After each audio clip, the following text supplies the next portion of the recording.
नमस्कार दोस्तों, स्वागत है आप सभी का आपके अपने YouTube चैनल परीक्षा टॉक पर। दोस्तों, जैसा कि आप सभी को पता है कि कल आरआरबी के द्वारा एनटीपीसी और ग्रुप डी के लिए ऑफिशियल नोटिस जारी कर दिया है। तो उसके बारे में तो हम ज़्यादा बात करेंगे नहीं, क्योंकि ऑलरेडी आप सब लोग जानते हो उस नोटिस के बारे में। दोस्तों, उस नोटिस में 2 पॉइंट मेरे को सबसे अच्छे लगे, तो उन 2 पॉइंटों के बारे में डिस्कस करेंगे और उन 2 पॉइंटों के बारे में आप लोगों को जानना बहुत ज़रूरी है। अगर दोस्तों आरआरबी इन दोनों पॉइंटों को सही तरीके से इम्प्लीमेंट करती है तो जो एनटीपीसी के छात्र हैं उनके अंदर जो पढ़ने वाले स्टूडेंट हैं उनको सबसे बढ़िया फ़ायदा होगा, और ग्रुप डी का जो एग्ज़ाम है वो भी आप लोगों का 1 महीने में ख़त्म हो जाएगा। जी हाँ दोस्तों, वो 2 पॉइंट काफ़ी अच्छे पॉइंट हैं। उन 2 पॉइंटों के बारे में आप लोगों को जानना बहुत ज़रूरी है। दोस्तों, अगर वीडियो अच्छा लगे तो वीडियो को लाइक और चैनल को भी ज़रूर सब्सक्राइब करना, ताकि रेलवे के रिगार्डिंग जितनी भी हेल्पफुल कंटेंट है वो सभी आप लोगों को आसानी से मिल सके। दोस्तों, सबसे पहले कल जो नोटिस आया था उसके बारे में मैं आप लोगों को जल्दी जल्दी ओवरव्यू दे देता हूँ कि एनटीपीसी सीबीटी फर्स्ट का जो रिवाइज रिजल्ट है वो आप लोगों का अप्रैल के फर्स्ट वीक में आने वाला है। एनटीपीसी सीबीटी 2 मई के जो महीना है उसके अंदर होने वाला है, और ग्रुप डी का जो एग्ज़ाम है वो जुलाई के महीने से स्टार्ट होगा। अब दोस्तों बात करते हैं कि कल जो नोटिस आया था उसमें कौन से 2 पॉइंट आप लोगों को जानने बहुत ज़रूरी है। दोस्तों, पहला जो पॉइंट है वो एनटीपीसी के छात्र हैं उनके लिए है, और दूसरा जो पॉइंट है वो ग्रुप डी के जो छात्र हैं उनके लिए है। दोस्तों, मैं आप लोगों को लेके चलता हूँ कल जो नोटिस आया था उसके ऊपर। ये देखिए दोस्तों, ये नोटिस मेरे सामने है आप लोगों का। दोस्तों, इस नोटिस के अंदर एक ये जो पॉइंट लिखा हुआ है RRB wise second stage CBT वाला, और दोस्तों जो सेकंड पॉइंट जो नोटिस है वो लिखा हुआ है आरआरसी वाइज सीबीटी फर्स्ट। यानी कि दोस्तों जो पहला पॉइंट है वो तो एनटीपीसी के लिए है, और जो सेकंड पॉइंट है वो ग्रुप डी के छात्र हैं उनके लिए है। तो इन दोनों पॉइंटों को मैंने अलग से लिखा हुआ है, और इसका हिंदी वर्जन भी मैं आप लोगों को बताने वाला हूँ कि इस दोनों पॉइंटों में क्या लिखा हुआ है। ये देखिए दोस्तों, फर्स्ट पॉइंट है हमारा एनटीपीसी के लिए, तो इसका इंग्लिश वर्जन ऊपर है और इसका हिंदी ट्रांसलेट नीचे है कि प्रत्येक वेतन स्तर के लिए आरआरबी वार द्वितीय चरण सीबीटी एक आरआरबी के सभी उम्मीदवारों को एक में समायोजित किया गया। बदलाव जो सामान्यकरण को मतलब जो नॉर्मलाइजेशन है उसको समाप्त करना चाहिए।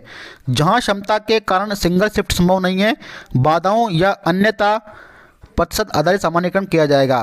दोस्तों, ये इंग्लिश ट्रांसलेट हिंदी में किया गया है, तो आप लोग समझिए मोटा मोटा कि इस पॉइंट में क्या लिखा हुआ है। दोस्तों, इस पॉइंट में लिखा हुआ है कि जो आप लोगों का सीबीटी 2 एग्ज़ाम होगा वो आप लोगों का होने वाला लेवल वाइज। जी हाँ दोस्तों, लेवल वाइज आप लोगों का सीबीटी 2 एग्ज़ाम होने वाला है। और दोस्तों, इसके बारे में मैं आप लोगों से काफ़ी दिनों से चर्चा करते आ रहा हूं कि जो रिजल्ट आएगा सीबीटी फर्स्ट का रिवाइज रिजल्ट वो लेवल वाइज होगा, और एग्ज़ाम भी आप लोगों का लेवल वाइज ही होने वाला है। तो ये नोटिस में साफ साफ मेंशन कर दिया आरआरबी ने। अब दोस्तों बात करते हैं इसमें मोस्ट इंपोर्टेंट बात क्या है कि पहली बात तो कि आप लोगों का जो एग्ज़ाम होगा वो आरआरबी वाइज होगा, यानी कि किसी दिन अलग आरआरबी का एग्ज़ाम होगा तो किसी दिन अलग आरआरबी का एग्ज़ाम होगा। अब वो डिसाइड आरआरबी खुद करेगी कि एक दिन में उसे कितने आरआरबी का एग्ज़ाम लेना है। यानी कि अगर एक दिन में सपोज दैट अगर 5 आरआरबी का एग्ज़ाम हुआ तो 5 आरआरबी का एक दिन चलेगा, फिर अगले दिन नेक्स्ट आरआरबी का एग्ज़ाम चलेगा। तो वो डिसाइड रेलवे करेगी कि उसको किस दिन किस प्रकार का एग्ज़ाम लेना है। तो पहली पॉइंट क्या दोस्तों कि आरआरबी वाइज आप लोग का एग्ज़ाम होगा। दोस्तों, सेकेंड पॉइंट जो सबसे बढ़िया पॉइंट है दोस्तों वो है कि नॉर्मलाइजेशन की जो प्रोसेस है उसको एनटीपीसी में फिलहाल के तौर पर समाप्त कर दिया है। यानी कि दोस्तों अगर आप लोगों का आरआरबी वाइज एग्जाम होगा, एक शिफ्ट में अगर आप लोगों का एग्जाम हो रहा है तो नॉर्मलाइजेशन की दोस्तों ऑब्वियस बात है नॉर्मलाइजेशन की जरूरत नहीं पड़ेगी, जो कि सबसे बढ़िया पॉइंट है। क्योंकि मैक्सिमम कैंडिडेट का जो इशू था वो नॉर्मलाइजेशन को लेकर था। क्योंकि नॉर्मलाइजेशन में आप लोगों ने देखा होगा कि जो पढ़ने वाले कैंडिडेट नहीं हैं, यानी कि जो एवरेज कैंडिडेट है, जो बिलो कैंडिडेट हैं, या फिर जो किस्मत के भरोसे बैठे हुए हैं ना, तो नॉर्मलाइजेशन उन किस्मत वालों का नंबर हाई करके उनको पास कर देती है। जबकि जो पढ़ने वाले कैंडिडेट है एक्चुअल में जो अच्छे खासे नंबर लेके आते हैं वो नॉर्मलाइजेशन की वजह से पास नहीं हो पाते। तो सबसे बढ़िया जो फायदा होगा वो पढ़ने वाले स्टूडेंट को होने वाला है, क्योंकि यहाँ पर नॉर्मलाइजेशन को समाप्त कर दिया गया है। तो जो एक्चुअल में जो नंबर आप लोग के आएंगे वही आप लोग के सिलेक्शन के नंबर होंगे। तो जो किस्मत के भरोसे बैठे कैंडिडेट वो तो ये मान लीजिए पूरी तरह से बाहर हो चुके हैं। सिर्फ पढ़ने वाले जो कैंडिडेट हैं उन्हीं का ही नंबर अब सीबीटी 2 एग्जाम के अंदर होने वाला है, जो कि आप लोगों के लिए काफ़ी बढ़िया बात है। लेकिन दोस्तों इसमें एक पॉइंट ये लिखा हुआ है कि जहां तक संभव हो सके रेलवे की एक शिफ्ट में एग्जाम करेगी, लेकिन अगर किसी कारणवश अगर ज़्यादा कैंडिडेट हुए तो वो एक से ज़्यादा शिफ्ट भी कर सकती है। तो फिर उसके अंदर जो नॉर्मलाइजेशन की प्रोसेस होगी वो परसेंटाइल आधार पर की जाएगी, जिसके बारे में हम नेक्स्ट वीडियो में बात करेंगे कि परसेंटाइल आधारित जो नॉर्मलाइजेशन होता है वो किस प्रकार का होता है। तो उसके बारे में आप लोग को ज़्यादा सोचने की जरूरत नहीं है। लेवल 5 में जो कैंडिडेट हैं वो बेशक ज़्यादा हैं, इसकी वजह से उसमें एक से ज़्यादा शिफ्ट होने की ज़रूरत पड़ सकती है। बाकी लेवल 1, 2, 3, 4 और 6 इसमें आप लोगों को ज़रूरत नहीं पड़ेगी एक्स्ट्रा शिफ्ट के लिए। तो आप लोग बेझिझक रहें, नॉर्मलाइजेशन आप लोगों का समाप्त होने जा रहा है एनटीपीसी शिफ्ट 2 के लिए। तो जो कैंडिडेट वास्तव में पढ़ने वाले हैं, जिनको मतलब जिनका नंबर आना चाहिए CBT 2 के अंदर, वही कैंडिडेट अब पास हो पाएंगे एनटीपीसी CBT 2 एग्ज़ाम के अंदर। तो ये प्रोसेस मतलब ये जो इनिशिएटिव लिया रेलवे ने काफ़ी अच्छा लिया है। तो इसके बारे में आप लोग की क्या राय है मुझे कमेंट बॉक्स में ज़रूर बताएं। अब दोस्तों हमारा जो सेकंड पॉइंट है वो है ग्रुप डी के जो छात्र हैं उनके लिए।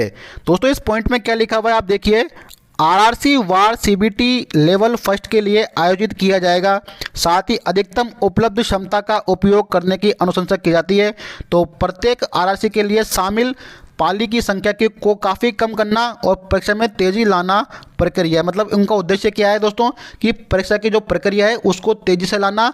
और दोस्तों जिस प्रकार एनटीपीसी CBT 2 आप लोग का आरआरबी वाइज हो रहा था, तो ग्रुप डी भी आप लोग का आरआरसी वाइज होगा। यानी कि एक दिन में अलग आरआरसी का एग्ज़ाम होगा, अगले दिन अलग आरआरसी का एग्ज़ाम होगा। जहां तक संभव हो सके रेलवे ये कोशिश कर रही है कि ज़्यादा दिन आप लोगों को या ज़्यादा शिफ्टों में आप लोगों को एग्ज़ाम नहीं देना पड़े, सिर्फ एक शिफ्ट में या एक से दो शिफ्ट में आप लोगों का काम चल जाए, ताकि नॉर्मलाइजेशन की जो प्रक्रिया है उसके अंदर भी सुधार हो सके और नॉर्मलाइजेशन में ज़्यादा नंबर कैंडिडेट के नंबर इंक्रीज ना हो।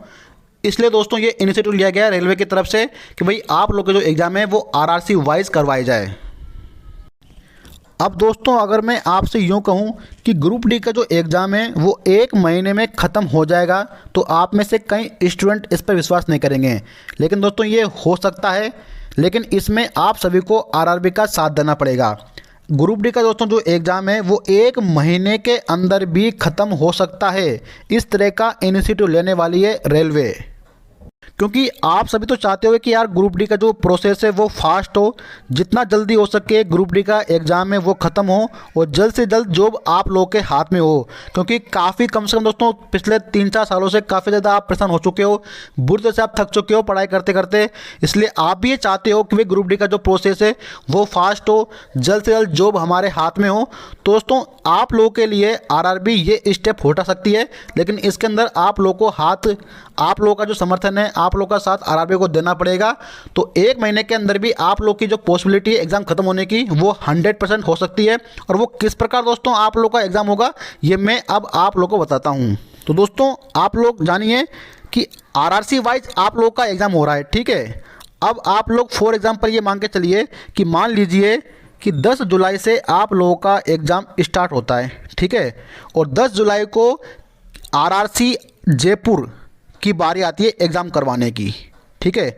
अब आरआरसी जयपुर क्या चाहेगा कि तो दोस्तों आरआरसी जो जयपुर है ना वो ऑल इंडिया के अंदर आप लोगों का एग्ज़ाम कंडक्ट करवा सकती है। जी हाँ दोस्तों, क्योंकि एग्ज़ाम की प्रोसेस जब भी फास्ट होगी जब आप लोगों का जो एग्ज़ाम है ऑल इंडिया चले। तो आरआरसी जयपुर का नंबर अगर 10 जुलाई को आता है तो आरआरसी जयपुर ये चाहेगा कि जो जितने भी कैंडिडेट हैं आरआरसी जयपुर में जिसने अप्लाई किया है तो वो सारे कैंडिडेट ऑल इंडिया में एग्ज़ाम दे।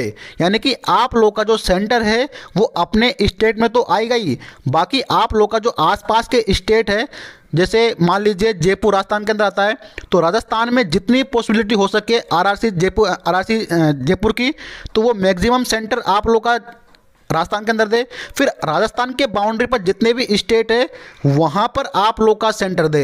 तो आप लोग को एग्ज़ाम देने अपने स्टेट से बाहर भी जाना पड़ सकता है, तभी जाकर आप लोगों का जो एग्ज़ाम है वो जल्द से जल्द कंडक्ट हो पाएगा और बहुत ही कम शिफ्टों के अंदर आप लोग का एग्ज़ाम पॉसिबल हो पाएगा, जिससे आप लोग की जो नॉमिनेशन की प्रक्रिया है उसमें भी ज़्यादा अंतर आप लोग को देखने को नहीं मिलेगा। तो इसके लिए समर्थन आप लोगों को करना है। तो ये वाला जो इनिशिएटिव है वो रेलवे अपना सकती है कि एक आरआरबी का जो एक आरआरसी का एग्ज़ाम वो ऑल इंडिया स्तर पर ले, ऑल इंडिया में आप लोगों को एग्ज़ाम देना जाना पड़े। और दोस्तों यार आप जाते तो हो ही हो यार, कभी मान लीजिए आप एनटीपीसी CBT2 अगर आपने मेन एग्ज़ाम दिया होगा तो मेन एग्ज़ाम तो जहाँ से आपने फॉर्म अप्लाई किया है वहाँ भी आप लोग को जाना पड़ता है।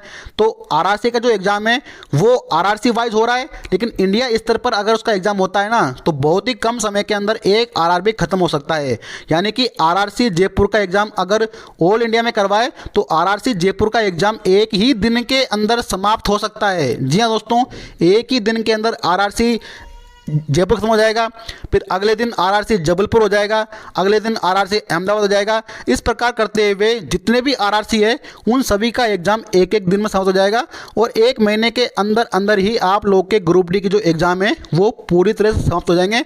लेकिन इसमें समर्थन आप लोग को देना है। समर्थन आप लोग को कैसे देना है कि कुछ स्टूडेंट क्या करेंगे कि मान लीजिए जब भी आप लोगों का अगर मान लीजिए रेलवे इस प्रोसेस पर इम्प्लीमेंट करती है, यानी कि वो इंडिया अगर ऑल जो एग्ज़ाम है उसकी अगर वो ऑल इंडिया करवाती है, अगर मान लीजिए किसी भी कैंडिडेट का अगर सेंटर बाहर आ जाता है तो आप में से कई कैंडिडेट उसका विरोध कर देंगे कि नहीं, हमारा जो एग्ज़ाम का सेंटर है वो हमारे स्टेट में ही होना चाहिए, हमको बाहर जाने से बड़ी तकलीफ़ होती है। तो ऐसे में दोस्तों समर्थन आप लोगों को करना है। अगर आप चाहते हो कि भाई जो रेलवे का एग्ज़ाम है काफ़ी फास्ट हो, बहुत जल्दी हो, तो उसके लिए आप लोग को ये चिंता नहीं करना कि भाई एग्ज़ाम आप लोग को बाहर देना है। आप लोग को बाहर एग्ज़ाम आप लोग को बेशक देना जाना पड़ेगा।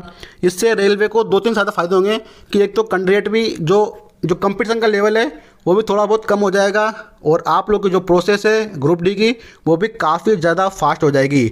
और दोस्तों इसमें पॉइंटों में साफ लिखा हुआ देखिए कि परीक्षा में तेज़ी लाना रेलवे का एक बड़ा मकसद है, क्योंकि आपकी जो एग्ज़ाम है वो ऑलरेडी काफ़ी लेट हो चुकी है। तो ये जो इनिशिएटिव है ये रेलवे अपना सकती है कि जो आप लोग का एग्ज़ाम है वो इंडिया लेवल पर हो। तो इस प्रकार हर डे एक आरआरबी को पूरी तरह समाप्त किया जाएगा। एक आरआरबी का एग्ज़ाम हर डे खत्म हो जाएगा, फिर अगले दिन दूसरी आरआरबी का नंबर आएगा तो वो खत्म हो जाएगा। तो इस प्रकार एक महीने में जो आपका एग्ज़ाम है वो समाप्त हो जाएगा। दोस्तों मैं बार बार आप लोग को ये बता रहा हूँ क्योंकि रेलवे ये स्टेप अपना सकती है, इसलिए आप लोग को पहले से ये प्रिपेयर करके चलना है कि भाई आप लोग का जो एग्ज़ाम का सेंटर है अपने स्टेट से बाहर भी आ सकता है।